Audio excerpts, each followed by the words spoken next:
Hey, I have been nominated for the Window Fashion Vision Readers' Choice Award in the Best Consulting and Education category. And here's the thing, this matters to me. After 40 plus years in the industry, this nomination feels like a meaningful acknowledgement of all of the work I've poured into helping all of us build a better business. So if anything I've ever shared here on this podcast has helped you show up stronger, think differently, or lead better, I'd really be so grateful for your vote. You can cast your vote at wf-vision.com/readers-choice-2025. Annoying, I know. I'll also put it in the show notes, but it's wf-vision.com/readers-choice-2025. Here's the thing. The voting ends Friday, November 14th, 2025. It's a hot minute around the corner. And I really would be grateful if you voted. Thanks tons.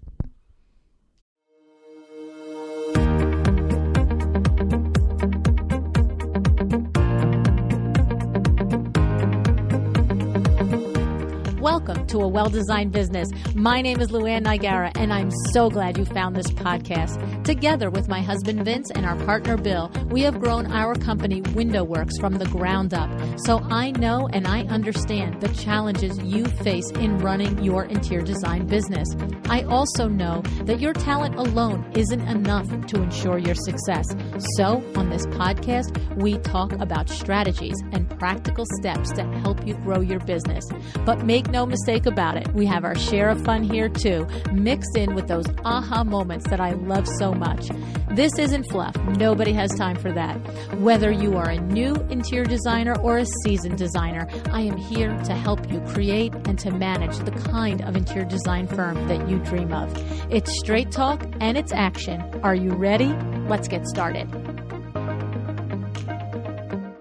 Hi, welcome to A Well-Designed Business. Let me ask you something. What if you could start your interior design career with someone right beside you, showing you how to price your services, how to hire smart, and how to shift your mindset from designer to business owner?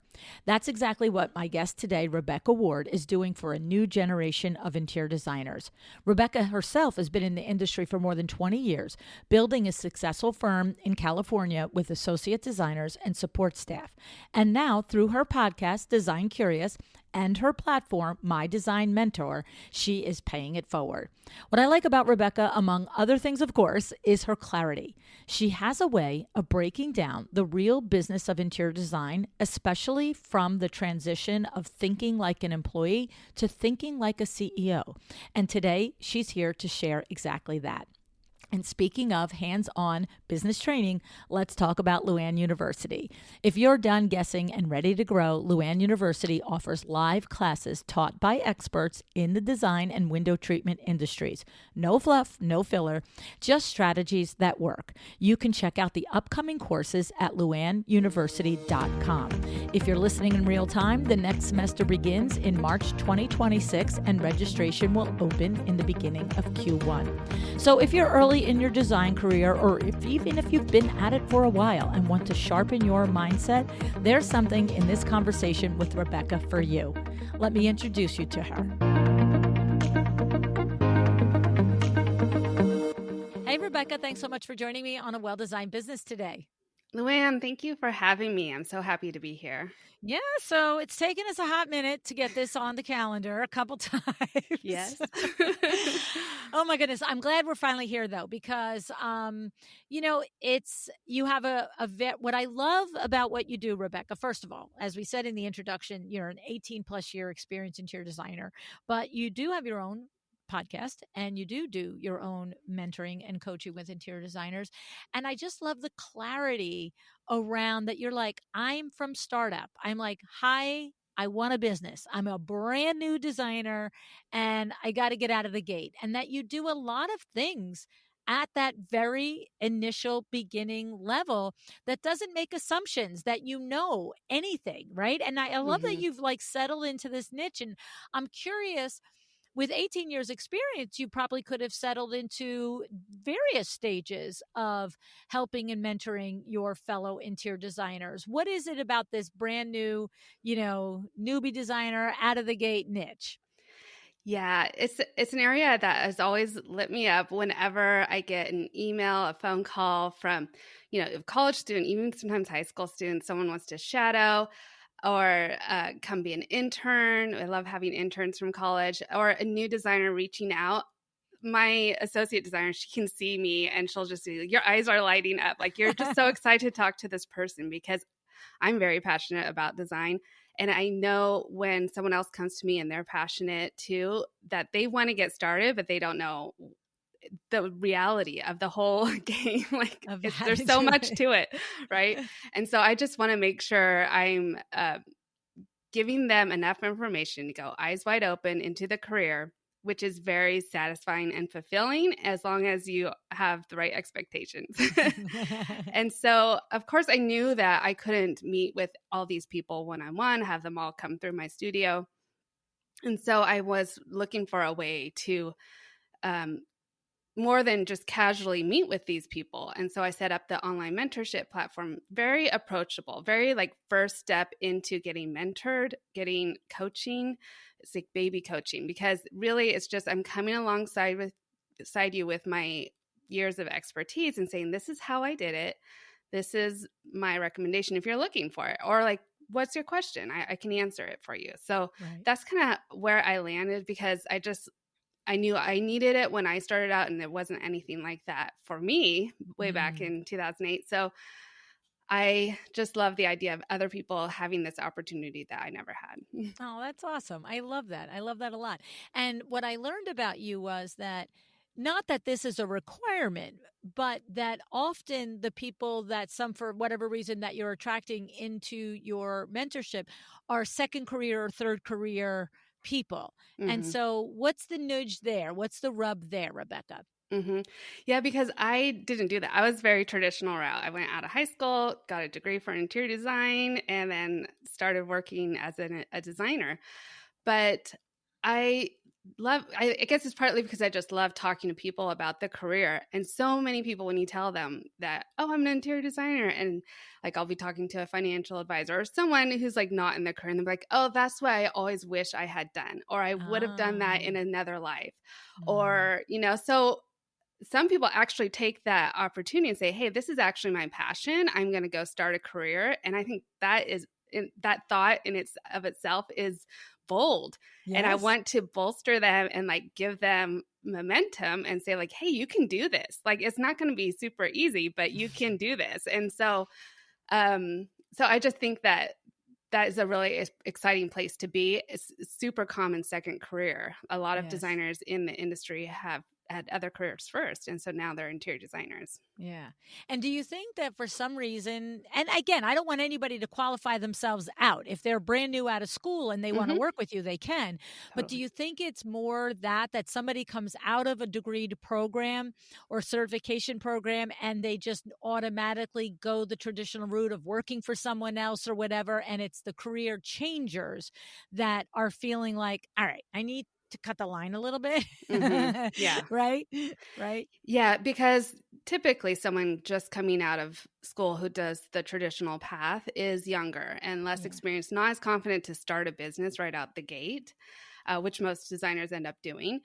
And they already have the skills necessary to be hireable Right. by another designer. And so career shifters probably don't have any CAD drafting or any of the basic introductory design level skills needed. And so they're wondering, how can I pivot? Like I did project management for this other industry. Does that transfer over? So we'll look at what skills that they have, and like, yeah, you could probably bring that project management to another person if you want to be employed by them for a little while before you start your business. And so we try to work on their resume and really highlight the skills that might not be design skills. And of course, I encourage them to take a course or something that will give them a few of those basics. But there are definitely life skills that are transferable. Mm. And it also occurs to me that, like, when you mentioned that when somebody's younger, coming out of whatever program they might be coming out of, you know, to go work for another designer makes perfect sense. Like you said, they actually have been taught the design skills and they have less on life skills, business skills, and all of that. Mm-hmm. Whereas it's the opposite. If somebody comes from 10 years, being a lawyer or being in finance or something like that, it's like, they don't have that design skill, but they probably have some savvy. And it's like, I could start a business from the business side of it, but how do I marry what I actually do in a design business? Right. Mm-hmm. Right. Yeah. Yeah. Exactly Interesting. that. It's an interesting thing. I have to say, of all the 1,100 plus episodes that we've done on this show, I've interviewed a lot of Mm-hmm. quite a few people that come from finance, that come from law, that come from, accounting and whatever it is. And they do hit the ground running a little faster from the business side of it because they have that more worldly view, Mm-hmm. but it's the micro view that you then provide. Okay. This is how you're going to Mm-hmm. do a project, right? Like this is what you've got to deliver, right? Right. Yeah. And in my mentorship platform, there are 12 modules. We start out with employee versus entrepreneur. So that is really the first hurdle to get over because you're thinking as you've been working for someone else your whole life. You're thinking, $40 an hour. That sounds good. I'll charge that to my client, Yeah. Like, Or even if they get convinced to charge 85, they think they're like pay dirt sure. money, right? Yeah. Yeah.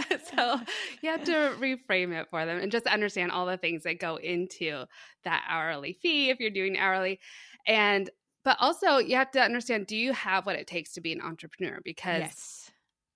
it takes a lot of fortitude to be an entrepreneur. Not everybody has that. And Yeah. maybe you just want to do design, but are content working for another designer. Then if that's the route that you want to go, then we'll help build those pathways for you. But if you're thinking, yeah, I want to build my business, I want to, maximize my income, then let's start a business and then I'll give you the steps to go that way. So that's like the first step you have to get over in the mentorship platform. And then once you decide that, we go to the next module. Well, So. it's funny because I said to you off air, I love that. Like I do notice that in my own chairman of the board coaching and in one-on-one conversations, there is a specifically different skill set, but way of looking at things from employee versus entrepreneur. Mm-hmm. And it was just a couple weeks ago. Well, I don't know when this is airing, but in real time, it was a couple of weeks ago. I was at ASID Gather in Atlanta and I did this presentation and I was just hammering home. It's your business. You got to make the decisions. Like, it's not like nobody's going to give you a to-do list on Monday morning. You know what I mean? Like, if on your to-do list is to understand your bookkeeping, well, guess what?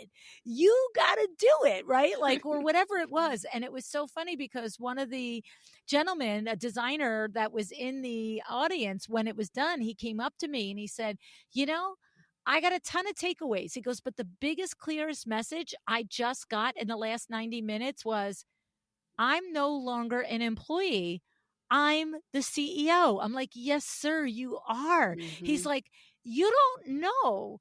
He goes, I think you think that's obvious. He said, but that was just like a lightning bolt to me. And I'm like, well, here's what I think. I think it should be obvious, but I know it's not. So that's why I was talking about it.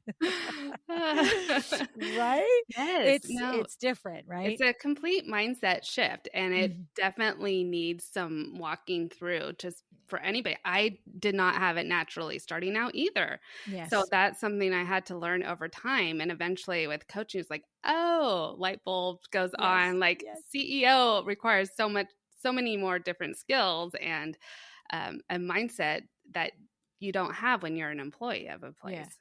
Well, it's funny. And I've done recently over this past summer of 25, I've done several interviews on other people's podcasts. All of a sudden there was a flurry of invitations and they're always like, would you? And I'm like, yes, the answer is always yes. You know what I mean? Like, why? Like, I'm just like the rest of you. I want to go out and do the things. Right. Yeah.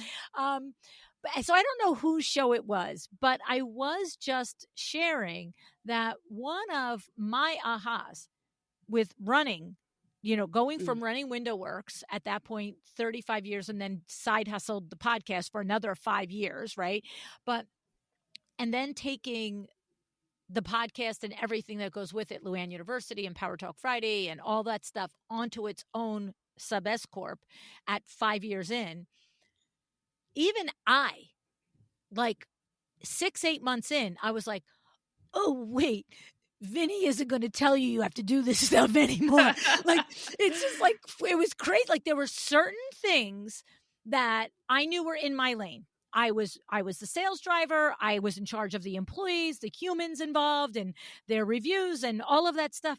But like, it took a hot minute for me to be like, oh, right, nobody's going to set a financial goal for you. Like, you have to do that. Like, I just am accustomed to just get up and go, just get up and do what I'm good at. And I'm going to tell you, at even 40 years experience in business, about 5 months in, I was like, oh, sweetie, you need a little sit down with yourself here, girl. Oh, yeah. Oh, that's good to know too. That it is. It's a lifetime learning and readjusting, and readjusting. Yeah. Yeah. And it's funny because if you had like and by the way, I did this exploration with Amber De La Garza, who is my productivity coach, right? And I would come every week and, and finally she's like, okay, how did it happen at Window Works? And that's when I got it. I was like, oh, there were certain things that Vin and I talked through as far as strategic goals for whatever it was, the number of sales or the volume sales or the gross margin on the sales or the net profit on the sales, all of the things. But that was when I was like, oh, I'm part of the conversation. But then he would always take it and make it tangible and turn it into monthly, quarterly, yearly, and was very comfortable every morning at breakfast apprising me of my day's goals. So it was like this built-in, like, ridiculous pressure of accountability. Yeah. And then all of a sudden I'm like, I've got goals. I'll make them. You know what I mean? And I was like, whoa, girl. Like, so I do. And I just think that if you've never done it, if you've always been an employee, I love that you address that in your first module, because I do think it's a critical first step of understanding. Yeah, even though you think like I was part of those decisions, I was part of that strategy, but he still was like, I'm telling you, every day at breakfast, what have you done for me lately? Like, we're at 62,000 and, if we're going to be on target for, month, for the month, you should be at 85 today. And I'd be like, oh my God, okay, let me make some phone calls, like twitching. So he loves it now when I come back and I'm like, it's Q1. I've met all the financial goals for Q1. He's like, you have? I'm like, yeah. Or like a year or two ago, I said to him halfway through the year, I said, I'm completely off on this financial goal. I said, we set a financial goal around these activities. I said, we're 3 and done, and 3 and done haven't met it. And he's like, and I said, so, mama's got to pivot. We got to find out another way to bring some coin in. And I did. And the thing was, the reality is because I was CEOing. I wasn't waiting until December to be like, this money isn't there. Right. You know what I mean? Yeah. For someone else, your CPA or someone like, hey, you don't have money in here. Like, exactly. Like, no, it's along the way. And you're right. Those are the CEO decisions and the things that you have to do, KPIs, and make sure you're on task and reviewing everything every month and quarterly. And so, not showing up for a surprise. So that's part of the mindset shift. And then the other thing that I like to address is risk management and fear of failure, because as an entrepreneur, you are taking a lot more risk than as you an have employee. To have a lot of bandwidth for that. And you have to have thicker skin. You might have unhappy clients yelling at you, or, hopefully not, but like it happens. You're going to. Like, it's going to happen. It's the real world. I don't care how wonderful you are. You are bound to piss somebody off at some point, whether you deserve it or not. A lot of times you won't be the one who deserved it or never created it, but you're going to get it. Like Yeah. it's just part of business, right? Yeah, and if you're an employee, you'd be like, "Well, talk to my boss about it." And then, but Yes. if you're the Ask boss, Sally what she then thinks. you had to do the hard conversations, you know. Yeah. So Yeah. just making sure all of that is considered Yeah. before you take that step, and it's very rewarding. You know, I love it myself, but you have to kind of have that sturdiness of taking the risk. You might fail, you might do something wrong, and then you have to be able to pick yourself back up if Yeah. you're going to You keep know, going. it's so true what you say, understanding that that's now your role. Because we're 5 years out. Well, we're 3 years out since my daughter and her husband became the majority owners of Window Works, and there's three others on the ownership team. But and so my point is, it's getting further and further from this reality that I'm about to describe. But you guys have heard me on the show say a lot like, yeah, I'm retired from WindowWorks, but I'm still the CCO, the chief complaint officer, because when any problem gets kicked all the way to the point that the conversation is too fired up, too hard, too whatever, and that whether it's a vendor or it's a client or whatever it is, it's like they kick it to me. And that is happening less and less. As I'm talking in real time 2025, I would say that's happened less in the last 6 months, and it's happened in the last 4 years. But the first year or 2, 3 years of them taking over the business, most of those conversations got kicked up to me. And you're talking about a company that has anywhere from 100 on a slow month to 200 on a big month consumers that they're interacting with. So even if the conversation's getting kicked to me 5 or 6 times in a year, right? Like a designer might hit that kind of thing in 5 times in our lifetime. But when you're doing a lot of volume like we are, and what's to their credit, it's always, let me sit here while you have the conversation, because it is hard to do. And it is hard to like brace yourself for it. And it is hard to, like I have the saying, I've said this to you guys 1,000 times. Do I want to be right or get what I want? Before I get on the phone, I know exactly what I want, what I'm willing to do for it, and what I'm willing to give up if I don't get it. So I got to go in, and that's all it is. And what happens is, where it helps is when that person ultimately pisses me off, because they're going to say something crazy. It's not coming to me because we're just upset about our appointment on Tuesday, right? It's a big problem, okay? And so they're eventually going to say something that I am just like, wait a second, you are crazy. But when I have mentally in front of me, what do I want? What will I give up? What will I not give up? And do I want to be right or get what I want? And I will tell you, in 40 plus years, I think there has been one time, maybe two, where I've been willing to say, yep, today I'll just go for being right. I don't care what we want. I'm like, now I'm just like, get out of the way, because you are getting full Jersey Luann, and yep, go to social, call my mother. I don't care what you do. You're an idiot, right?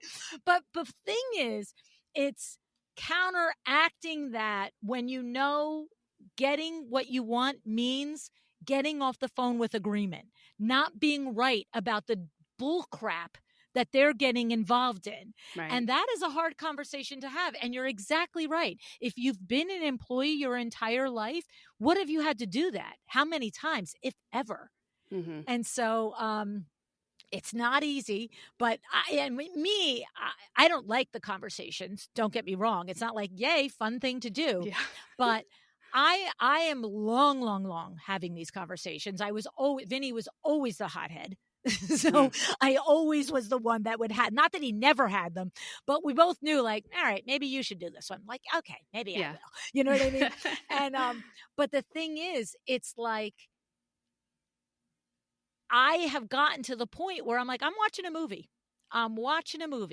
I am there. It's like, keep your blood pressure regulated, keep your breathing regulated, keep your brain regulated. And, that was a really asinine thing what that person just said. I observe that Yeah. thought and I don't comment on it. I just Right. keep rolling and get to the point where I can make agreement or I can do a pushback on something that's not debatable, right? Mhm. So, but Mhm. I'm glad that you go through that too and Yeah. teach them that, Rebecca. That's very insightful of you, by the way. High five. Oh, thanks. Yeah. Well, I figure that's the best place to start because then we can really clarify the direction that they want to go. And You know, it's usually, funny too. yeah. Not to cut you off, but you know, it's funny because you also in this part of the conversation talked about like evaluating risk, right? Mhm. So having hard conversations is one thing, but also the evaluating risk. And it's funny, and I cut you off and jumped in because I just had a conversation with somebody about 3 weeks ago that literally was debating if she should invest. In this case, it happened to be coming to Luann University and or Power Talk Friday Mhm. because they're both happening at the same time. They're both a couple grand. They're both a lot of money. And it was funny because at one point mentioned, like somewhat early in her career, and mentioned that there was less than $10,000 in the checkbook. Mm. And am I really going to take $4,000 or $6,000 and do this? And you know, my thing is what is the $10,000 doing for you? Yeah. Like and that's where that risk evaluation. And I've had more designers that have said to me, I remember Sarah Brennan. She was 6 months in business and she messaged me. She's like, I think she had $4,000 and she's like, I have $4,000 in the checkbook. And she's going to listen to this and say it was more or was this or it was that, Yeah. but it wasn't 100 grand. Sure. And am I really going to take 2,000 and come to Power Talk Friday? I said, if you want to take that 2,000 and turn it into 10, if you want to turn that 10 into 20, right? Mhm. And she did it. And by the way, built her business out, right? But my thing is, that's also a thing. Like, what good is the money that sits there if you're not moving the needle on your ability to run your business get more business and be more profitable in the running of the business? Do you agree, Rebecca? I agree 100%. Yeah. And I also think because the second module is money mindset. So Ah, not only do we talk about, you know, money with clients, but also making money and the investing money, like investing in yourself, your growth of the company, your personal growth is always going to pay off. But yes, people rarely see that as a high priority. I know. And they're like, well, should I do marketing or should I go to Luann's program? So like you're going to get probably so much more out of your program because you are building skills that you can have for a long time. Right, they multiply out. You don't just learn them for one time. If Yeah, you it's not just take a a course Facebook on ad. sales, you learn how to sell better every time, not just one time. Yes. Yeah, exactly. Or a course on process, you deliver a better process every time, not just one time, right? Hmm. Yeah. Yeah, so I include that in money mindset because you have to have the mindset that you need to invest in your business and in yourself in order to make it and be Yeah. successful. So many designers I know locally have never been to a conference or never been to anything like that. They'll go to market and sit in on something, but that's about it. Not Mm. investing in themselves, and they don't have that growth mindset trajectory of like, what is the best my business could possibly be? And that's what I always think about, like, where should I take my business? It can be like, Yes. it's open-ended. Like, as much as I want it to align with my personal goals, I can do that, and I can only do that through investing in personal growth and business growth. And Yeah. so other people don't naturally see that, is what I'm understanding. And so Yeah. No, we definitely it's talk about that. it's so true because I did learn that from Vin. Vin has always been, let's do it better, faster. Somebody else out there knows how to do it. We're going to do it. Right. And Hmm. he's always reinvested the money in the business and in the growth of the business, both whether it's us as individuals, to your point, or in our employees or whatever. And it was so funny because, again, even after working side by side with him for all those years, I remember when I was launching the podcast. And listen to me, this show has 1,100 episodes. My other show has more than 400. If everybody on my team like won the $5 million lottery and quit today, I would have no idea how to get the podcast from this recording out to the world. I have never learned that. I don't have the slightest idea how to do it. I don't know how to edit it. I don't know how to upload it. I don't know how to put it in a Dropbox. I don't know how to take it out of a Dropbox. I don't know anything about it. Okay. So I have the idea in 2015, I'm going to do this podcast. Yeah. I come up with the idea. I get to the finish line with, getting all the little, I got the name and I've got I went and got the trademark and I've got the art graphic done and all the things. And I'm gathering all the things and I'm like, I'm going to launch January 13th. My one daughter was born January 13th. And I was like, you know what? I just had to pick a day because I got the green light after I gave Vinny the business plan in October to go.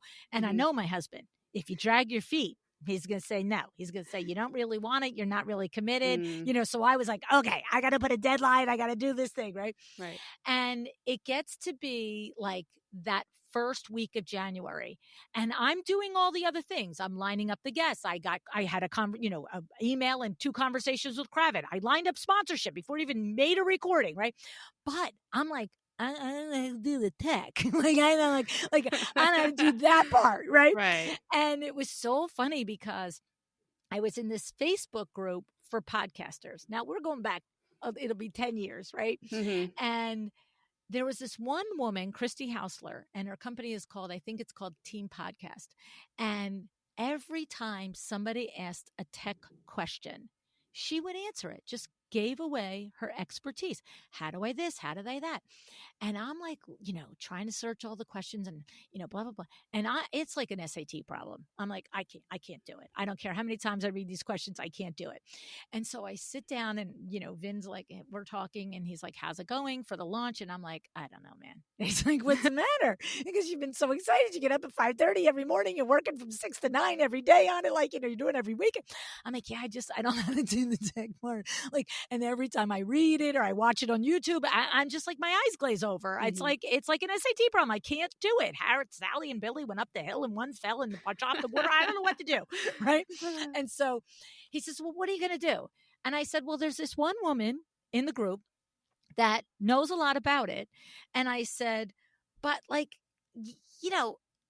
I don't even know what I don't know. I said, it's like when I don't know how to do something, I can go look up the question and maybe it's there, or it's not. I said, but I don't even know what I don't know. And he goes, well, what do you think would help? And I said, well, the help would be if I just had her on beck and call.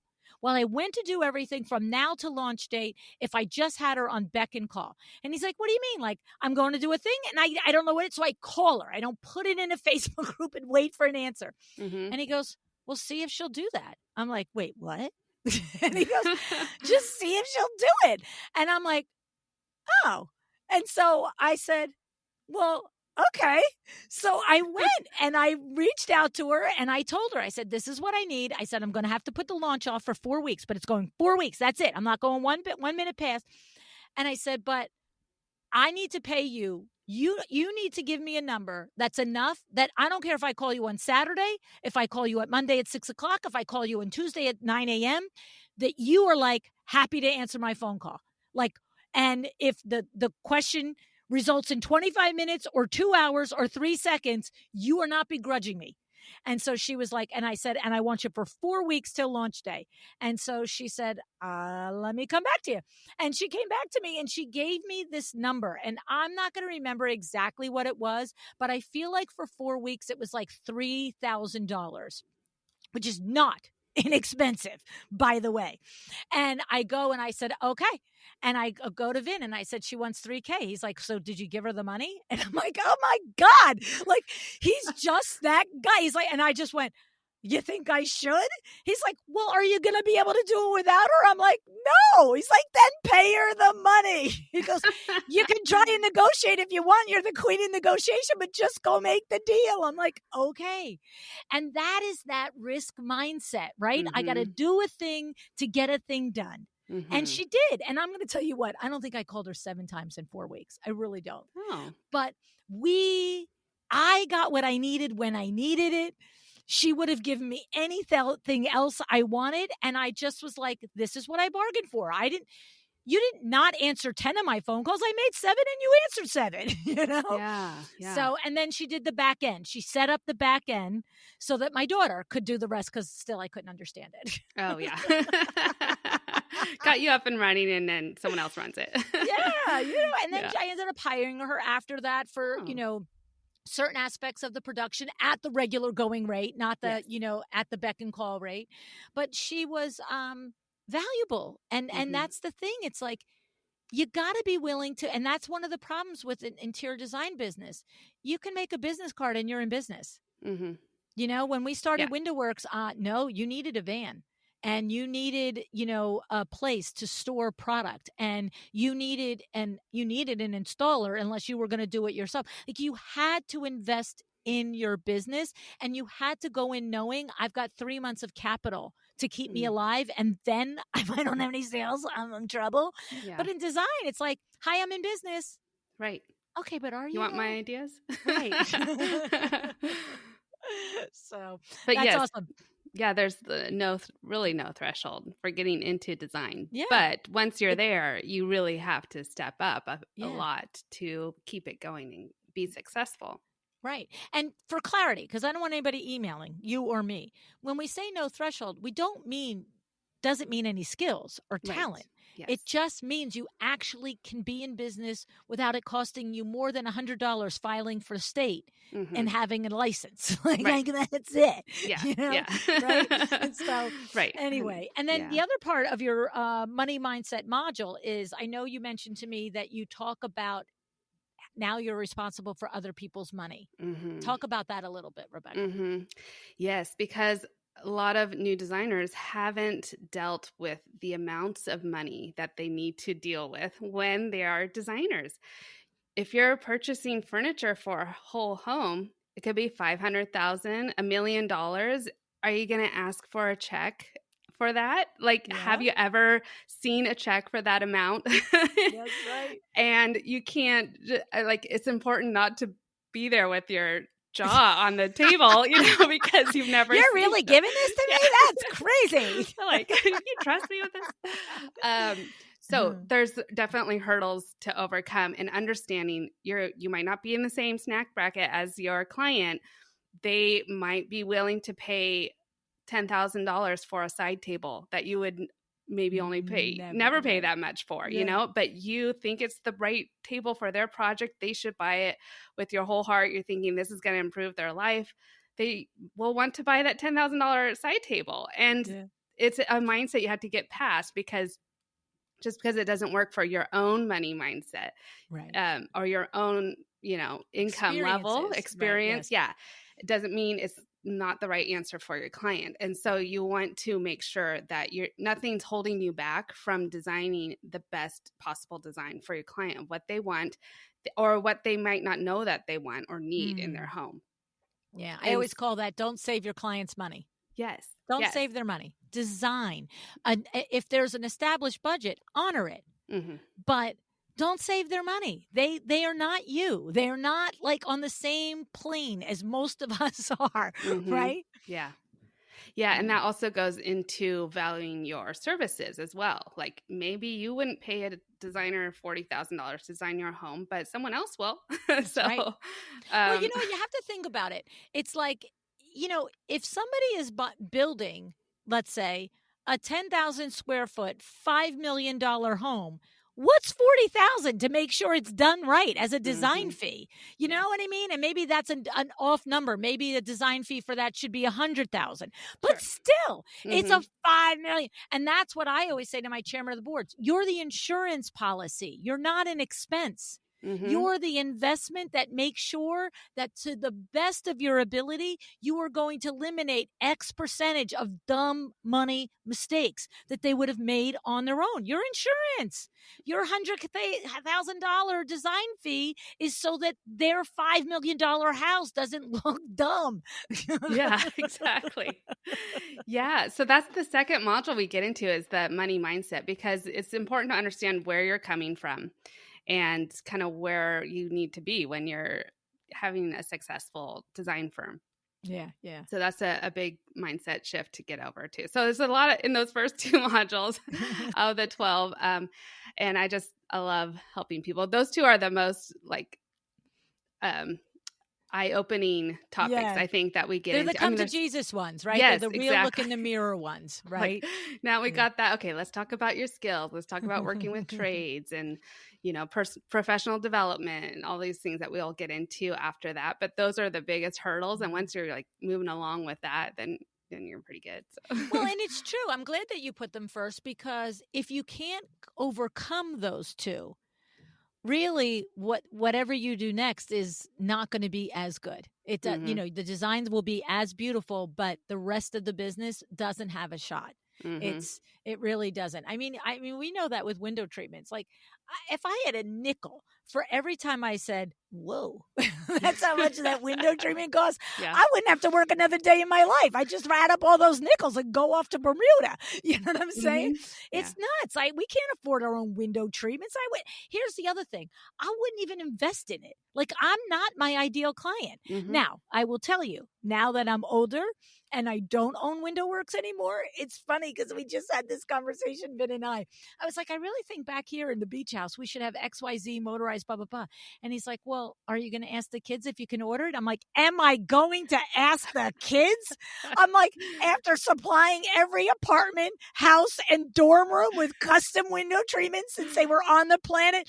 No, sir. I am going to write the order up. I am going to show it to them, and then I am going to order it. Good. Yeah. Like, no, sir. I am not going back to what I can afford in custom window treatments at this point in my life.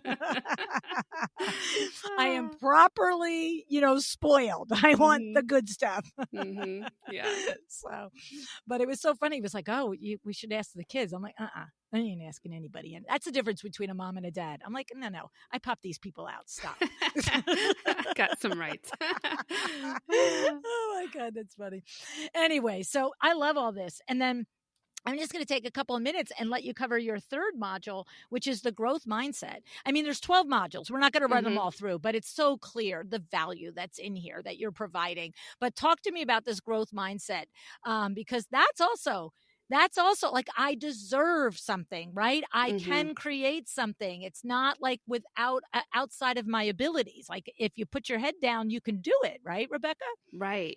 Yeah. And it's really pivotal for career shifters as well, because they need to have this mindset in order to say, like, okay, I don't know how to do drafting, maybe I can learn it, or maybe I can hire, sub it out to somebody else. Just because that's not a skill I have doesn't mean I can't offer it to my clients.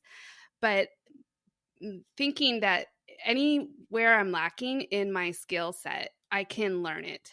And there's someone out there Or that I can teach pay me. for it, like I did Or I with can pay for Christy it. Hausler. Exactly. Yeah. Exactly. You can buy it. Somebody else knows it. Yes. Yeah. And growth mindset goes along with that, not being afraid of failure as well. So you have to be able to explore, try things out, and see if it works for you. And it's might not be that you can do it perfectly the first time, but you're going to learn how to do it better. Yeah. Yeah. And gain confidence. And honestly, self-confidence, confidence in selling your design to the client is so crucial. And to get that from idea to getting it built. And so having a growth mindset definitely is going to play in here. Yeah. And then also with professional development, like we talked about, like, you're always learning, always improving your business. And there's people out there like you, Luann, who's offering, your university and everything, that you can take classes and courses and learn these things, just because you might not go to a 4-year university degree. Because you don't have the time. You maybe have kids, maybe you've got bills to pay, mortgage, whatever. You got to Maybe you're side hustling from your other Yes. career, right? And you're doing this on the side, right? Exactly. But growth mindset is just going to open up so many more doors for you than having I love that. I think that's so good. It's so funny because every once in a while I'll remember to bring this up at a live presentation, if I'm doing a live presentation. And I'm always surprised the number of people that this surprises. And it's like, when you talk about being okay with failure, right? To me, I'm like, whatever. I didn't do that good. I just learned out a better way to do it. Like, it's Mm-hmm. like, what, keep it moving, right? Mm-hmm. Because it's all about what I always say. You got to wind it back to where you could have changed the outcome. And if you can do that, then you're back on the right path again. And the thing that I've brought up a couple of times in presentations, I'm like, we all know WD-40, right? Like that thing that you use. Yeah. And I'm like, do you know where the name WD-40 comes from? Do you No, know, I Rebecca? don't know. Yeah, No. you know what it is? Water displacement 40. It's the 40th ingredients until they got it right. The Oh, 40th attempt at displacing water. So wow. 39 times. So this is some, scientist, engineer, very creative. All right, we did it. It's called water displacement 40. Right? Like, and all these years later, we're like, that's such a cute name. No, it's literally just, okay, water displacement 1, fail. Water displacement 2, Wow. fail. Right? And it's like, what if they stopped at 4 or 5? Mm. Or how about 35? Right? Well, knowing that, we should all have like a little can of WD-40 like on our desk. Like say, hey, it might take 40 times, but you're going to make it. Exactly, right? I mean, history is filled with all types of examples like Yeah. that, right? Mm-hmm. It's like Lincoln. It's like you lead this thing of Lincoln. It's like who, didn't make the Senate race, who didn't this, who didn't that. Like there's like 40 failures, and all of a sudden, who is it? It's President Lincoln, Right. or what is it? It's like Hank Aaron. It's like, home run hitter, how many strikeouts? It's like 3 times home runs, Right. So it's just crazy. And it's like, we look at people who are successful and we don't recognize that their success is born from being willing to fall down on your butt. The thing is, get back up, man. Mm-hmm. Get back up. Right? Mm-hmm. Yeah. And I love, being a mentor, and I'm sure you do with coaching, that you're really trying to help people sidestep or bypass any mistakes early on, but there's still a few that they're going to have to make in order to really learn that lesson. The hard lessons come, but they're the memorable ones. Yeah. Exactly. Yeah. There'll be a few. Yeah.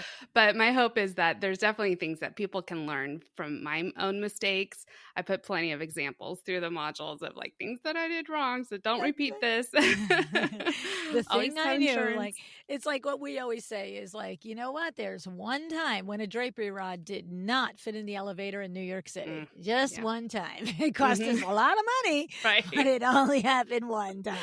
Yeah. One time we didn't measure the doorway for the sofa. That's right. Yeah. These are the fun ones, the memorable ones. Mm-hmm. So in your program, first of all, you have your podcast. So the podcast is called Design Curious. It's on 3 years at this point as we're recording in 2025. Yeah. You do typically an episode where you teach and an episode where you interview. Yeah. And I'm excited to say that in a couple of months, I'm going to be interviewed. So thank you for the invitation. I appreciate that. And then your program is called My Design Mentor. And it's a monthly fee. I don't know if you want to say what it is at this point or leave it, because life is always changing and evergreen things are here. Your call. Yeah. Well, at this point in time, it's $47 a month for month to month. Okay. Some people just need to get in there for a few months, and some people are in there over a year. So we do have an annual option too, if they know, like, I'm going to need it for a year.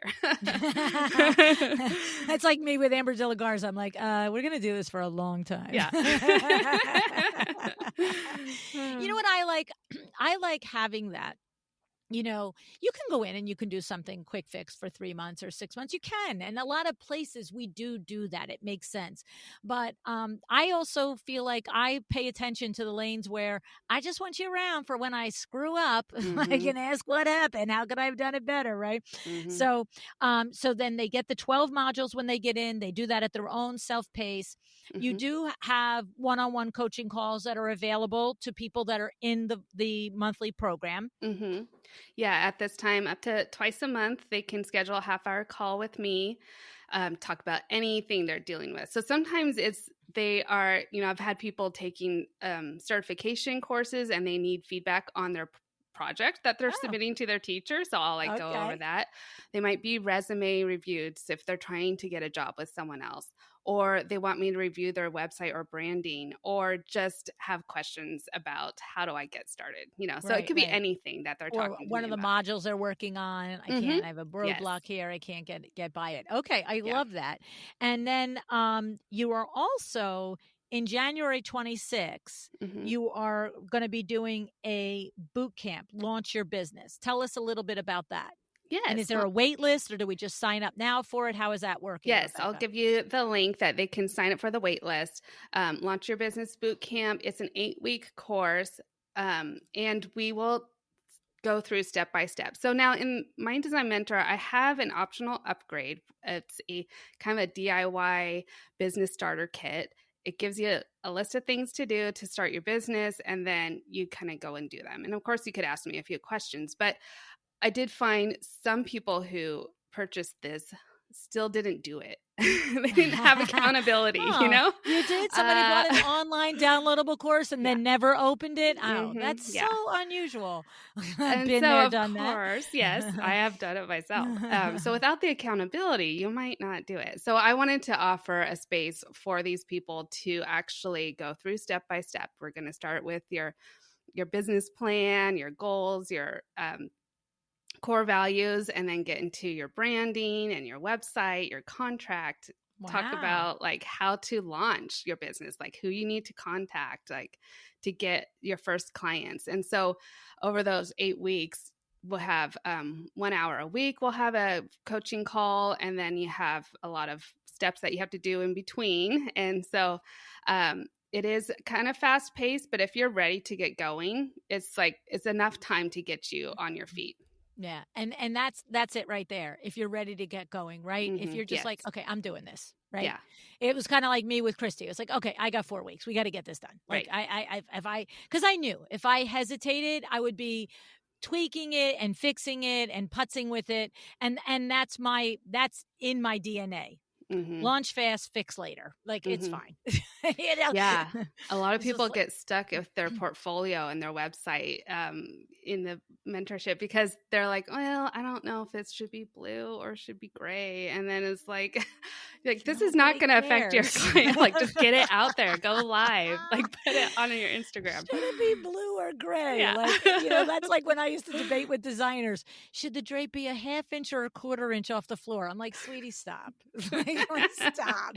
Like, I'm not having this Yeah. conversation. Yeah. So the boot camp kind of forces you along and gets you like, you're going to launch it right. And you can always go back and then tweak it. Like once you're established and you're set Yes. and you're ready to take your first client, and then you'll be like, okay, I'm working along that because I'm still tweaking all of my stuff. 100%. Like 18 years later, it's very different from when I started. So you just need to get started. And I so love I it. wanted to give that opportunity for people. I love that, Rebecca. I love that whole thing right there. Is like, because it's like if I commit to this thing, then I'm going to do it. And if I know I'm meeting with you the next week and I was supposed to do these 3 things, then I'm going to do the 3 things. Mm-hmm. That's why Luann University is live taught, because it's too easy to spend good dollar bills on something, have great intentions, but kids and clients and life and yoga and everything gets in the middle. And then the next thing you know, it's 1 week, it's 2 weeks, it's 3 weeks. And you're like, whatever.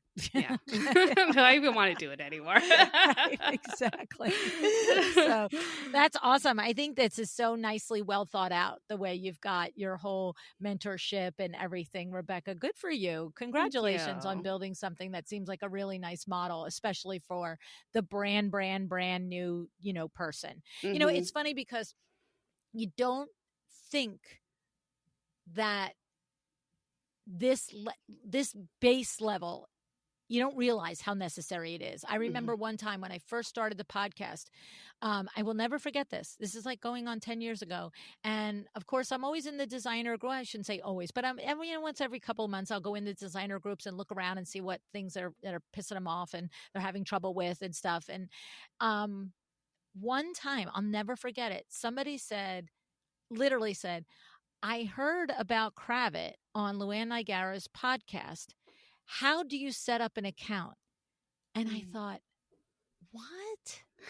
Like, just go to Kravit.com and Yeah. click on set up an account. Like, Mm. do you need the extra step to come to a Facebook group and ask this? Like, this company is going to walk you through. Put your Mhm. EIN number, put your website in, put your address in, put your credit card in. And I just thought, oh, whoa, yeah, Yeah. perspective, Yeah. right? And it's so my aha is not, oh, that's silly. My aha is everybody deserves to be met at where they are. Yes. That you cannot just make an assumption that somebody else would just start clicking around and see how to do it. But some people won't. And I love that you're set up for, I don't really know anything about how to do it. Like, Yeah. because that's necessary, right? We should never feel like we're less than or judged on, and that was my big aha. It was like, whoa, that's Mhm. like the level of help that is sometimes needed. And I Mhm. was like, okay, so there's no assumptions now about what will help somebody. It literally, because it was in the beginning of the podcast, I literally went from my assumptions are here to like, boom, they're in the basement. Mhm. Right. Yeah. Yeah. And that's great. It's great that you do that for them. Yeah, and I've gotten some great feedback just through the podcast and the program that I have, because I realize that there's a lot of programs out there for designers who have already walked through the door and they're a Yes. designer. Your program is great for that. Other coaching programs, and you've been out there for a year, and now Yeah. you need to like set up your systems and whatever. Yes. So that This there's a is lot that out there step for. before that. I Yeah, love it's that. the walking through the door that there's not Yes. a lot in that area. And I thought, oh, I think I can help here. So Yeah. That's what I'm saying. yeah. It's, if I hadn't had that experience 10 years ago, Mm-hmm. I probably would have been like, all right, well, boot camp launch. All right, go Mm-hmm. ahead. Maybe somebody needs it, but I know it's needed. And and we all have our areas, right? So somebody might need it there, but they'll need it in another area. And me, like, I know myself, it's like if I had a nickel for every time Vinny said to me, how could you not know that? I'm like, dude, you know numbers. I know words. Stop Yeah. asking me how come I don't know a thing, right? It's like that Right. same feeling, right? Yeah. And so good for you. Good for you for providing a safe, supportive environment for that, Rebecca. I think that's awesome. Thanks. Well, it's my joy to do it. I just Yeah. love And where do helping they reach you? people. How do they find the things? Mm-hmm. Yes. So rwarddesign.com, R for Rebecca, warddesign.com is where you find everything. So there's a link to guides and mentorship on there. So you'll find all of the information from My Design Mentor, also the boot camp. Also, there's the podcast link in there. So everything's on my website. Or if you want to just go to Design Curious, I usually have all the links in the show notes as well. That's For the getting podcast, to, Design Curious. Yeah. for My Design Mentor from there. So any of those ways, or just email me, Rebecca@rwarddesign.com, or message me on Instagram mostly. So I'm always happy to reply to any messages people have. Love that. Love that. Thank you so much for sharing all this today. It was so enlightening, so helpful. I mean, everything you said, I'm in 100% agreement with. So I just think it's awesome what you're doing, Rebecca. Thanks tons. Thank you, Luann. I am so impressed with how clearly Rebecca sees the path into this industry, not just for herself, but for the designers coming up around her. When someone has done the work of building a firm, leading a team, and navigating the messy middle, and then turns around and says, hey, let me help you do it too, this is someone I appreciate. And there are so many smart business lessons tucked into this episode that let's walk through them, okay? First, the reminder about our transferable skills. Now, you hear me talk about the Erica Ward transferable skills all the time. Erica was here back in 2016, all the way, episode number 8 of this podcast. If you have missed it, we will link it in the episode notes, okay? Now, just like Erica, Rebecca is reinforcing the idea that no matter what your background, she knows there's something that you do know that you already can do, some skill or point of view that can be a big contributor to your success in the interior design world as a business person or a designer. And I love that Rebecca helps designers that she mentors and coaches dig for these skills, right? Because they're there. We just don't always see them. Second, the shift from seeing yourself as a service provider to thinking like the CEO. From making, when you shift that thinking to the being the CEO, you're shifting your thinking to making decisions on strategy, not just reaction or survival. This is an actual success differentiator, right?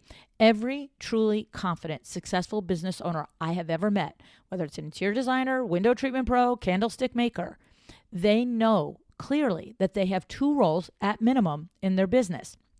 First, they have the employee role, right? In your case, that might be the person who's designing the floor plans, sending the invoices, calling for stock status.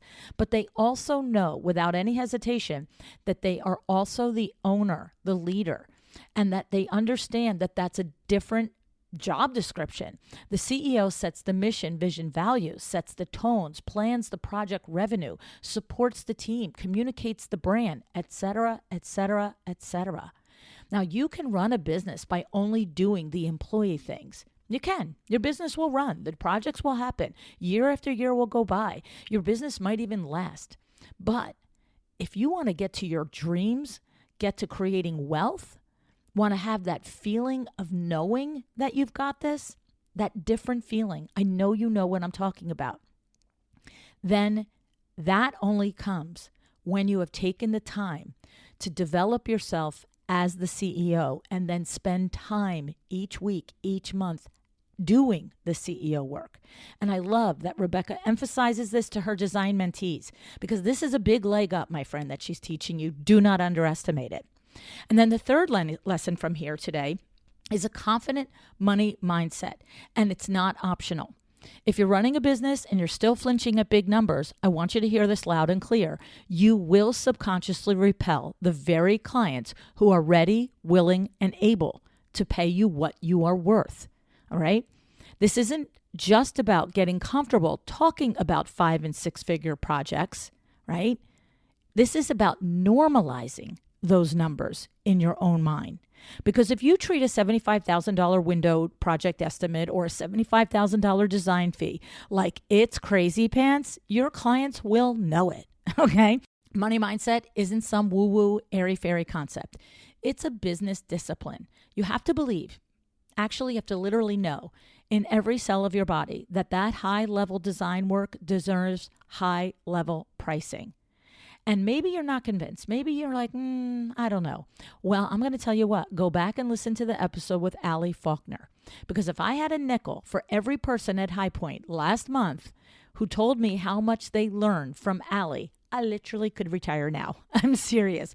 We will link this episode in the show notes. If you missed it, you must listen. It's a great, factual, tangible conversation about the perception that a client has of you regarding your pricing. All right? Because here's the thing. The truth is, when you don't believe the number on the proposal, you are signaling fear. And if you put a number that's lower than what it should be, you are not doing yourself a favor. Okay? Listen to that episode and you'll understand why. Now, here's the thing. Two things can be true at the same time. We say this all the time, right? We know this, right? Your design, your window treatments, your services, they can be and are worth every single luxury penny you charge. And here's the other thing that can be true. You might not be able to afford them yourself, right? You may not be your ideal client. And that's okay. Because the other truth is, the luxury clients want to buy from someone who believes in the value of what they're selling, and they will sniff you out from a mile away if you don't. So yes, sometimes the things we do, the services we provide can feel crazy even to us. That's okay. I can promise you this. I never in my lifetime would have had the tens of thousands of dollars of worth of high-end custom luxury window treatments that I have been fortunate to have in my homes over the years if I had to buy them. Okay? I am not my ideal client, but I respect the difference between me and those who are my ideal client. And therefore, I've always confidently specified, presented, and sold those luxury treatments because I know it's part of their normal world. Okay? So the real work in this, my friend, is between your ears. And that's exactly why Rebecca points out mastering your money mindset and why it's so important and why she says it's not a bonus, it's foundational. Because if you don't normalize big project numbers for yourself, you will absolutely block the clients who are already ready to invest at that level. So here's what I want you to do. If you're just starting out, take 30 minutes this week to list 3 transferable skills from your past life: teaching, corporate, customer service, anything. It could be jobs from high school and college if you started design right away. Just figure out the things that you naturally do, that how you can position that as strength in your interior design business. And if you've been at this a while, do a quick audit of your pricing. Are you still charging based on your own fear or your own assumptions about what you would afford if you were presented with this, right? Or have you adjusted to reflect the actual value that you're bringing? And no matter where you are, think about how you can either seek out a mentor or become one for someone else, because you know that all ships rise with the tide. All right. Rebecca's story also reminded me of Ann Cariola's conversation on financial leadership. That was episode 959. So we're going to link all of these episodes that I mentioned in the show notes. I resonated with Rebecca and what she's doing because she has a real passion for mentoring, particularly new designers, and creating a space where you can step into this industry with confidence and clarity. And I've always wanted this podcast to be a place where you hear the questions you didn't even know you had at every stage of your business and be able to find the answers to take the next step. So if Rebecca resonated with you, and especially if you're newer in the business, please go and check out her podcast, Design Curious, where she goes deeper into these topics every week. And if you're looking for a personal mentorship, her platform, My Design Mentor, is a fantastic place to get the kind of grounded, business-focused guidance that takes to get your business kicked off in a positive direction from day one, right? Now, I also want to just say and thank My Doma Studio, because if this conversation has fired you up to just, that's it, I'm going to be the CEO, I'm going to do things the right way, then having your operations run seamlessly is a big step on your part as the CEO to take responsibility of this. And My Doma Studio is a project management platform that I recommend for you to keep your client communications, your product sourcing, and workflows in check so that you can focus on the leading and the doing and all the things, not just the juggling.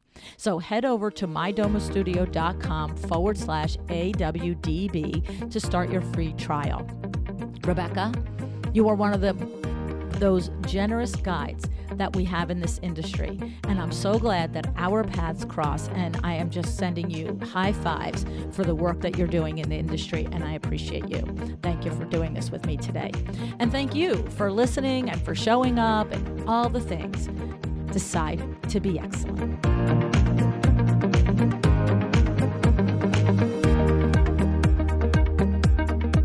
Thank you for joining me today. This podcast is a production of Luann Nigara, Inc. If you want to know more about me, my books, or Luann University, go to luannnigara.com. And if you are interested in having WindowWorks help you with your next window treatment or awning project in the New York, New Jersey metro area, go to windowworksnj.com to learn more. Have an excellent day.